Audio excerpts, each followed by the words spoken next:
Is it just me, or has every single manga chapter this week been absolutely amazing?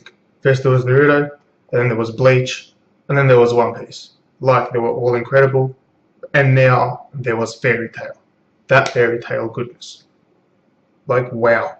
The hype of these chapters just keeps on going up and up and up and up and up. I think, like, most of them, or just due to the fact that most of them are coming to their conclusion. For example, One Piece is coming to the conclusion of the Dressrosa arc. Naruto is basically coming to its final conclusion. I'd give it about another 20 chapters to like another 50 chapters, and then it'll probably finish.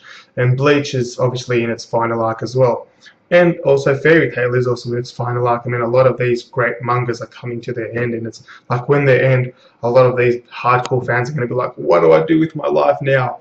But anyways, I'm Karasu from the Otaku Related here with another manga chapter review for the latest manga chapter of Fairy Tail, chapter 380. Only 20 more chapters until its 400th chapter. I reckon for their 400th chapter, they're going to probably do something pretty amazing. Who knows, maybe their 400th chapter might even be the revealing of END. Who knows, it could be that, but I reckon it's just going to be absolutely incredible. Anyways, guys, back onto this review. So basically, we find out from last week, with the end of last week, that Tartaros' main goal is not Face. They could not give two shits about Face. Like, Face could like activate, deactivate, whatever the fuck. They seriously could not care. Face is just there, like, to help them probably with their real goal. But Face obviously has been destroyed by Wendy and Charles, so it obviously is not going to activate. And Master Hades from the previous Dark Guild, Grimoire Heart, I think it was, he tells them that he's the one that tells them that Face is not Tartaros' main goal, and that he shall release the light. He tells Natsu and Lucy that I will release the light. So what does that mean? Maybe Master Hades does know about the truth of Fairy Tail, about those doors that we have seen Makarov reveal to Guild Arts and all the previous Guild Masters know about. Like, what is that door? Maybe it is time, maybe Master Hades is going to go down to the Fairy Tail Guild and open those doors and release the light. Who knows? Seriously, like, what could that release the light really mean? And then if we move on from there, basically it's just with Happy flying away to saying he's going to go see the Master and probably tell Makarov about Hades' message. And we move on from there. We don't really find out any more about that, about releasing the light, and then like Natsu and Lucy go like their separate ways, and Natsu's like, oh, you still have to defeat all of them. And then it moves on to Mira versus Sayla, I think that what her name was, the demon, and then they're fighting each other, and they obviously find that that Mira's magic isn't working against Sayla, and Sayla's curses are not working against Mira, so they're basically at a stalemate, and they're fighting in the laboratory, which, like, as of now, well, Mira finds out in this chapter that it's actually the laboratory where when a demon dies or it gets hurt or injured or whatever, it actually can regenerate in that laboratory. And that's because of the fact that the demons made a contract with the master of, or like the master of hell, Tartaros, and that with that contract, this laboratory allows them to basically rebirth, allows them immortality. So Mira's like, oh fuck this shit, I'm just gonna destroy it. And then Sayla's like, do you really think you can do that? And then just like Mira's just like bang, and like every single thing just like gets exploded.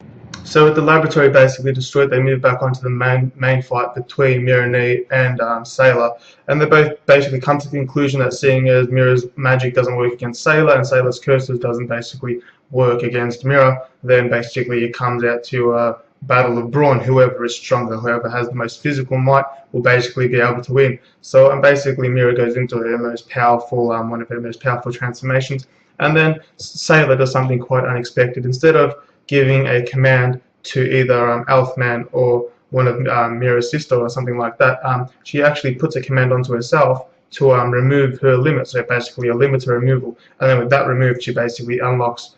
It's somewhat sort of close to a second origin, how she just, it's sort of like a badass transformation that gives her basically an insanely amount of power, an insane amount of like curse magic, and then an insane amount of physical strength. So it's basically just like now a one-sided fight, and then everyone just basically shits a brick, because with this new transformation, everyone's just thinking, how on earth are we going to be able to fight against it? Which was like, oh my god, even when I saw the transformation, I'm like, what the hell? How is, like, everyone is dead. I mean, if this is the limiter removal for the demons, I mean, imagine what like Kyoka's limiter removal wasn't in that. Like, is it only Sayla who is able to access the limiter removal? Like, this limiter removal is absolutely insane. I mean, second origin, like, if this was a second origin, this would be second origin, and this would be limiter removal, at least in my own opinion, because it absolutely looks incredible. Like, the power boost that Sayla got, the curse boost, and then the strength boost as well was insane. Like, there were new different curses that she could actually use that were actually effective against Mirror. I'm not sure if it was a curse or just some sort of power, but it looked to me as if it was a curse. Like, it had magic inscriptions and things around it, or like, not magic, curse inscriptions around it, which looked pretty cool. But yeah, so basically it becomes a one-sided fight of Sayla versus Mirror, and she just destroys them like they're nothing. Like they're basically ants. And then with that out of the way, it basically just moves on to something that nobody ever expected, me included. We get to see the master of Tartaros, Tartaros himself, and his basic final words are, all the light from the world will disappear, the darkness from Hades will take over. And I'm just like, what the hell? It's like, so basically if he releases the doors of Hades, I reckon that because the doors of Hades and the doors of Fairy Tail, those light doors, they look somewhat similar.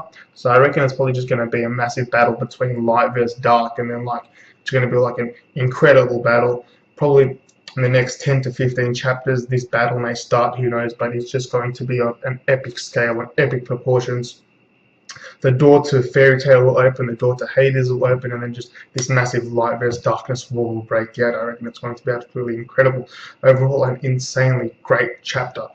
Every single chapter this week from Naruto, One Piece, Bleach, and Fairy Tail has been really good. Like, keep up the hype, mangakas, because it's been absolutely incredible. I mean, next week's chapters of each of the 4 are going to be insane. I mean, if I had to pick one of the 4, I'd probably pick Bleach, because I really want to see what Kenpachi's either Shikai or Bankai is, or even if he just removes his eye patch. That's really what my hype is for next week. I really can't wait to see that.